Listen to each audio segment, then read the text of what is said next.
جب آپ عروج پر ہوتے ہیں تو آپ کے دوستوں کو پتہ چلتا ہے کہ آپ کون ہیں، اور جب آپ زوال پر ہوتے ہیں تو آپ کو پتہ چلتا ہے کہ دوست کون ہیں۔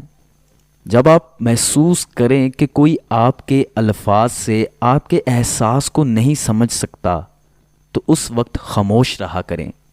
جب آپ نہیں جانتے کہ کیا کرنا ہے، آپ کو اپنے خیالات اور مخصوص پہلوؤں کے بارے میں علم پر شک ہو تو اس وقت بھی خاموش رہا کریں۔ جب کوئی دوسرے شخص پر تنقید کر رہا ہو تو آپ کو اس قسم کی منفیت کا حصہ بننے کی کوئی ضرورت نہیں، اس وقت بھی خاموش رہنا۔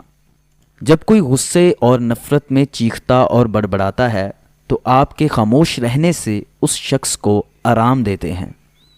جب کوئی دوسرا شخص جذباتی طور پر اپنی زندگی کے کچھ واقعات بتا رہا ہو تو خاموش رہنے کی کوشش کریں۔